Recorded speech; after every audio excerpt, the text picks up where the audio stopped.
അമിത വൈദ്യുതി പ്രവാഹം മൂലം തൃശൂർ കയ്പമംഗലത്ത് വീടിനുള്ളിലെ വൈദ്യുതി ഉപകരണങ്ങൾ കത്തിനശിച്ചു. സംഭവ സമയത്ത് വീടിനുള്ളിൽ ആളുകൾ ഉണ്ടായെങ്കിലും പരിക്കേൽക്കാതെ എല്ലാവരും രക്ഷപ്പെട്ടു. കയ്പമംഗലം ബോർഡ് കിഴക്ക് കണ്ടേങ്ങാട്ടിൽ സാജന്റെ വീട്ടിലെ വൈദ്യുത ഉപകരണങ്ങളാണ് കത്തി നശിച്ചത്. സാജന്റെ വീടിനോട് ചേർന്നാണ് 33 kV ടവർ ലൈൻ കടന്നുപോകുന്നത്. അമിത വൈദ്യുത പ്രവാഹം ഉണ്ടാവുകയും സാജന്റെ വീട്ടിലെ വൈദ്യുതി മീറ്റർ ഉൾപ്പെടെയുള്ള ഉപകരണങ്ങൾ കത്തി നശിക്കുകയുമായിരുന്നു. മെയിൻ സ്വിച്ച് ബോർഡുകൾ, ഫാൻ, വയറിംഗ്, മറ്റുപകരണങ്ങളും ഉൾപ്പെടെ പൂർണ്ണമായും കത്തി നശിച്ചു. സംഭവ സമയം വീടിനുള്ളിൽ ആളുകളുണ്ടായെങ്കിലും പരിക്കേൽക്കാതെ രക്ഷപ്പെട്ടു. ഉഗ്രശബ്ദത്തോടെയാണ് പൊട്ടിത്തെറി ഉണ്ടായതെന്ന് വീട്ടുകാർ പറഞ്ഞു.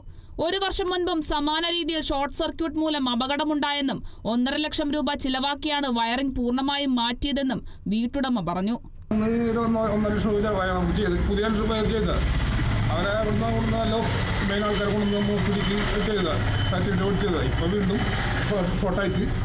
തൊട്ടടുത്ത വീടുകളിലും നാശനഷ്ടമുണ്ടായിട്ടുണ്ട്. KSEB മാനദണ്ഡങ്ങൾ പൂർണ്ണമായും പാലിക്കാതെയാണ് 33 kV ലൈൻ സ്ഥാപിച്ചിട്ടുള്ളതെന്നാണ് നാട്ടുകാരുടെ ആരോപണം. Kerala vision news, Thrissur.